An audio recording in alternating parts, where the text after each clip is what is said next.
Hi, everybody. So today we are looking at Chapter 8, Disorders Featuring Somatic Symptoms, sometimes called somatoform disorders.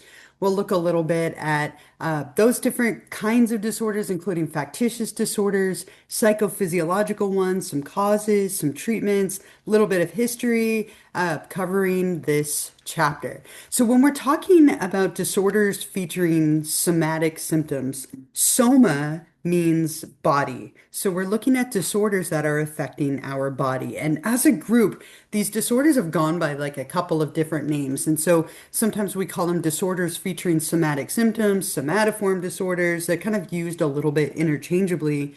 But as a group, these are illnesses or ailments that are explained largely by like psychological causes. So, in essence, what's happening is there's this interplay between the mind and the body, the psyche and the soma, hence the name, right? And so, what's happening here is that people are having physical symptoms that are being caused by psychological factors. And the really wild part, the key part of these is that you aren't doing it on purpose, right? It isn't something that you're wanting or guiding purposefully. It oftentimes might even be something that's out of your awareness or out of your control. Now, as a group, these used to be called hysterical disorders or hysteria. And hysteria is a really, really interesting term with a very like rich history in its kind of like common or colloquial use. We use it to say that someone has like unmanageable emotional excess. So if someone looks at you and is saying like you're being hysterical, we're saying that you can't like control your emotions. You have too many emotions, they're like in excess or out of control. But if you go back in time and look at the term hysteria, really wild, right? So go all the way back to the 7th century.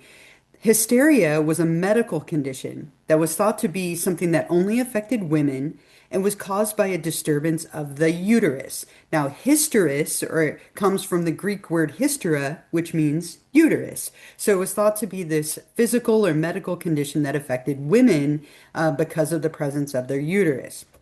In the 19th century, if we go forward, it was now considered a sexual dysfunction that only affected women. And the place where it gets even wilder is the treatment for hysteria for women in the 19th century was to have them go to a medical doctor. They would put them on a table, put their legs up in stirrups, and slowly and frustratingly massage their genitals until they reached an orgasm in order to relieve the symptoms of hysteria and put the uterus back in place. Things you probably didn't expect me to say.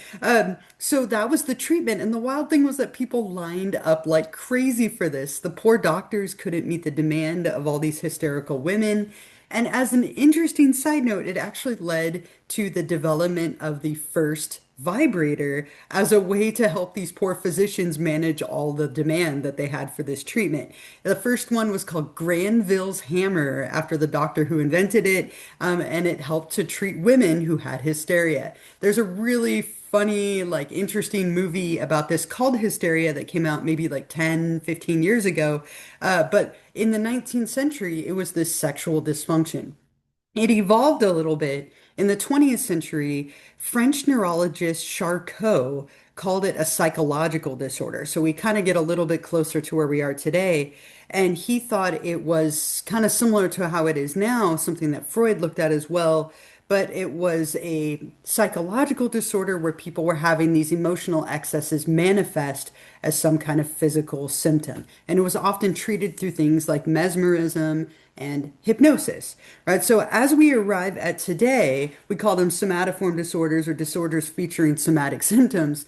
But next time that somebody tells you you're being hysterical, you can think about the wild history behind the term hysteria. So there are a couple of different disorders in this cluster.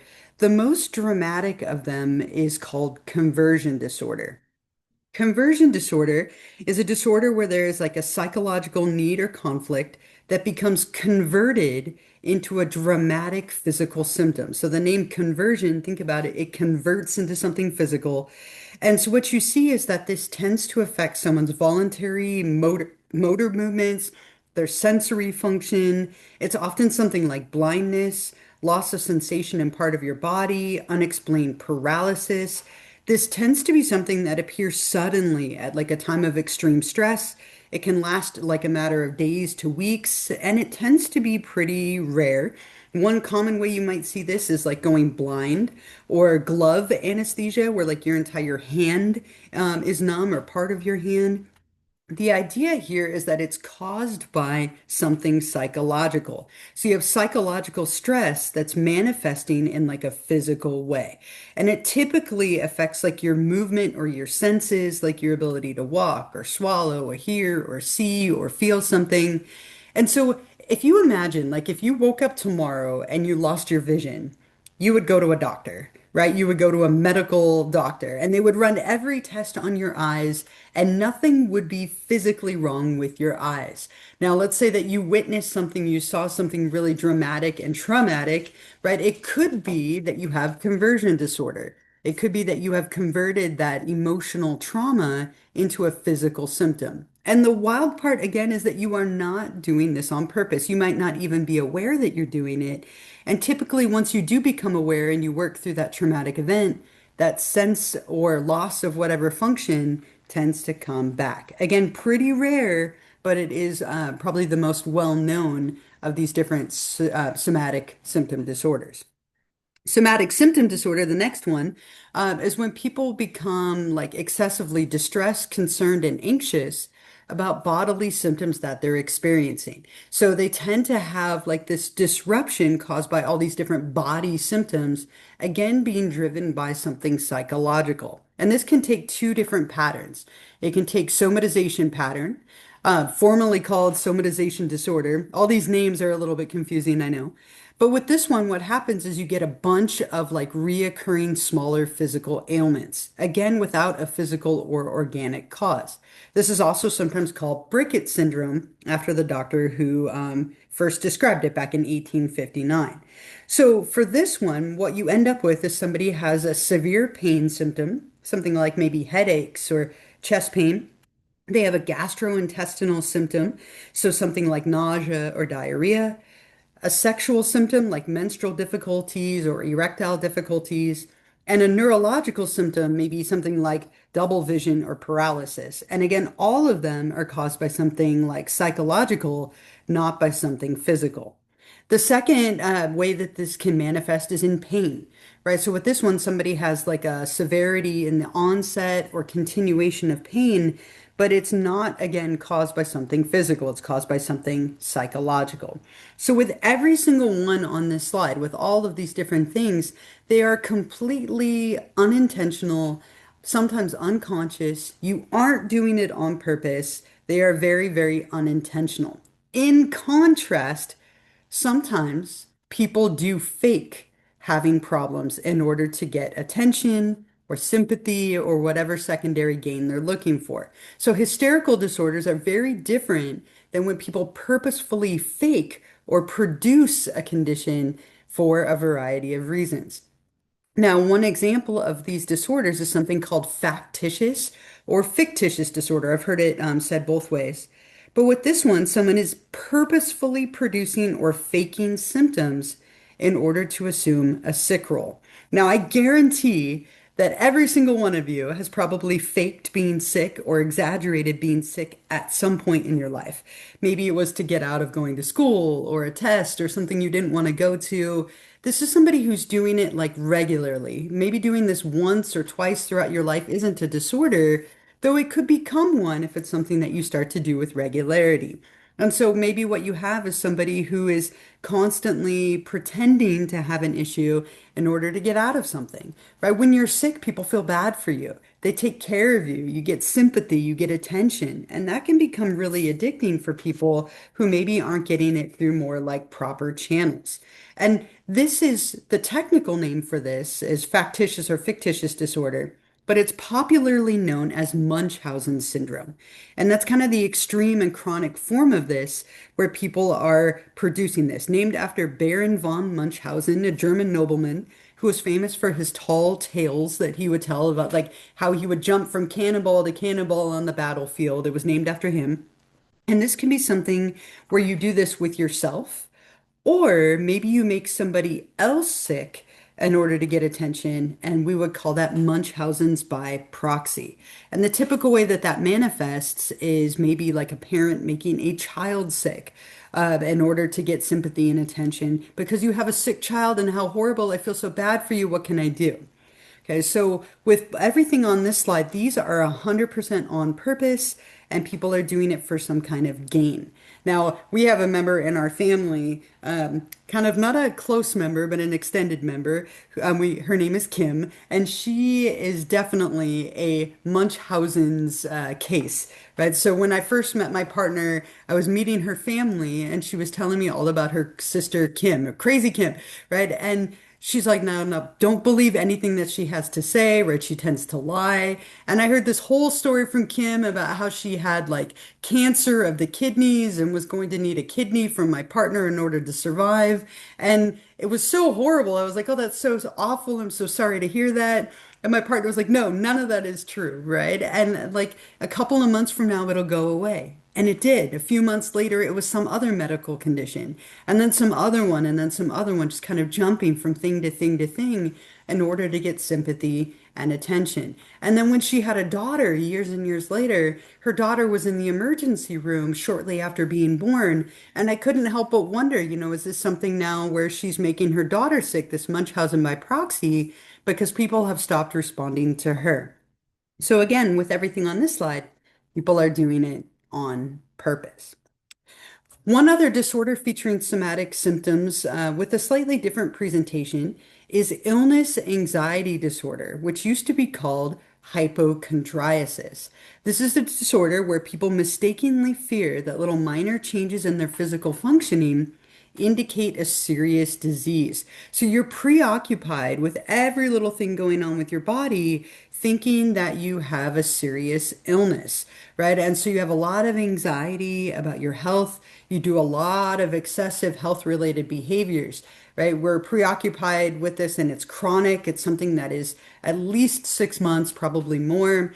And Google doesn't do us any favors with this, right? Like if something hurts on your foot and you look it up, it's probably something minor or it's cancer or it's peripheral neuropathy. Like it doesn't help us when we turn to Dr. Google very easily. But this is something where a person takes every tiny little thing and they kind of blow it out of proportion, being afraid that it's something really, really serious, going from doctor to doctor, getting second, third, and fourth medical opinions, trying to prove that they do have something very severe. And this tends to be something that gets worse as we age, and the likelihood of us having maybe a more severe condition kind of goes up. So with all of these, especially, the first ones that we talked about, we see a lot of stress and trauma, right? Most conversion disorders are caused by or occur shortly after something traumatic, or they can be triggered by some extreme stress. We also see behavioral and cognitive explanations, right? When people have rewards for their suffering, if they get attention for being sick or being in pain, they're going to be more likely to do it again. There's a lot of like conditioning involved in this. And so when people are expressing things that way and getting rewarded, they're more likely to do it again. And the emotions being converted into a physical symptom is almost like your body's trying to communicate to you that something is wrong. That's another kind of theory that's not as widely supported. But there's a lot of behavioral and cognitive explanations along with stress and trauma. In terms of treatment, people don't tend to seek therapy, right? Like if you have physical complaints and ailments, you're probably going to go to a medical doctor and you'll seek multiple opinions, being convinced that it's something medical.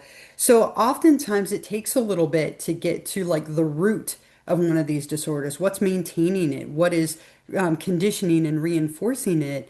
And once we do identify that root, kind of going through therapy to understand the motivations, maybe antidepressant drugs. We see some exposure and response prevention, kind of similar to like what we talked about in chapter 4 with things like OCD, where you're trying to kind of work through it and take away some of that power. But these can be a little bit difficult to treat because they're often really like multifaceted, and it can be hard to figure out what is motivating the disorder.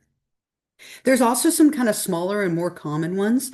And again, with the names in this cluster, right? Psychophysiological or psychosomatic disorders are illnesses that result from an interaction of psychological and physical or organic factors.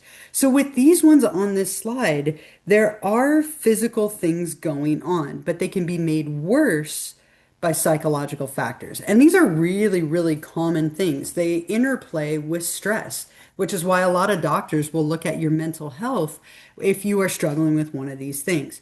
Ulcers, right? When you have these little lesions in the walls of the stomach with that burning sensation or pain, sometimes vomiting or bleeding, that's something that can be very much influenced by stress. Asthma can also be influenced by stress, which affects our sympathetic nervous system and can result in things like shortness of breath and coughing or a feeling of choking. Insomnia, which is difficulty falling or staying asleep, is very directly connected to stress. When you're stressed out, you might lie there all night long thinking about the things that you're anxious about, and that can make it very difficult to sleep. Tension headaches, when you have a lot of tension and stress, it puts a lot of pressure on the muscles surrounding the skull, which can lead to headaches. Same with migraines, where people have dizziness and vomiting and nausea, and those can be very also influenced by stress.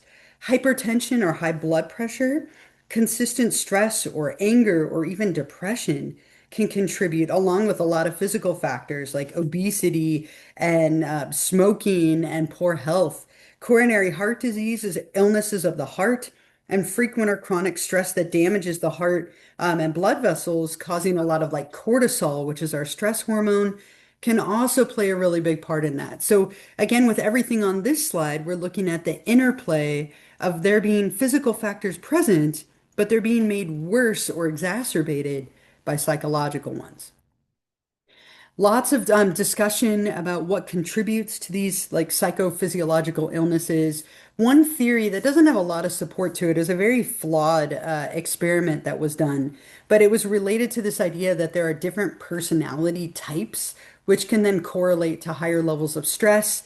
That is kind of sound, but the whole type A, type B is overly simplistic. But there was a big study that was funded by a tobacco company looking at, are people who are more like hostile, have cynicism, impatient, they're competitive and ambitious, they're going to be more likely to develop these psychophysiological illnesses and have medical issues. Those would be like the type A's. They are conquering the mountain as hard and fast as they can because it's there. Versus type B, people who are more relaxed, they're less concerned about time, they're more like laid back, less aggressive. And I'm going to sit against the mountain because it's there, it's not going anywhere. Again, kind of an overly simplistic idea, but there is some truth to, again, the idea that your level of drive and aggressiveness and stress and impatience and all of that stuff can contribute to how you experience stress and therefore how you exacerbate some of these potential illnesses. We do know that stress and the body are connected, right? We've been saying that a couple of times now. And this is a branch called psychoneuroimmunology, the study of the connections between stress, the immune system, and illness.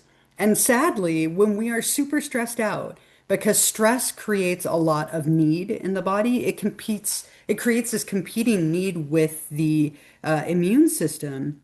And what happens is when we're stressed, we're more likely to get sick. Our immune system is weakened because all of that energy is disrupting the functioning of that immune system. So the immune system is what helps us to fight off and identify bacteria and viruses and cancer cells and so on. And what you'll notice is in times of high stress, like the holidays, finals week, right, people are often sick because what happens is as all of that energy goes to fighting off stress, your immune system is then impaired, making you more likely to get sick. So we do understand pretty strongly that there is a connection between stress and the immune system, between stress and how it releases cortisol and how it affects our system very globally. So sometimes tackling stress can be one way to help our overall health, looking at that interplay between the mind and the body. And the area of psychology that would do this is a branch called behavioral medicine. It combines psychological and physical interventions to try and treat and prevent some of these problems. We focus on things like relaxation training, where you're trying to focus on your muscles and release that tension and energy to decrease anxiety. We do things like biofeedback, where we connect you to a machine that's going to give continuous readings, allowing us to kind of see where we're holding tension in our body. A lot of us, and I imagine if you took just a moment right now and just feel your body in this present moment, there are probably places where you're holding tension and you weren't even aware of it. I tend to clench my fists more than I realize, or my toes, right? Or sometimes my jaw, right? And if you take a moment and you just kind of consciously relax those muscles, it can go a long way to releasing some of that tension. Meditation's another really common one where you turn your mind inward, trying to achieve kind of a slightly different state of consciousness, ignoring your stressors, focusing on things that bring you peace and relaxation. Hypnosis, kind of a similar idea, putting you into a very suggestible state where you can be directed to act. Insight therapy and support groups, a lot of different types of therapy to try and reduce anger and stress and anxiety, and therefore help with physical symptoms. Mindfulness training, this has come up a couple of different times here. And again, remember that I wrote that book about this, and you have that extra credit opportunity if you're interested.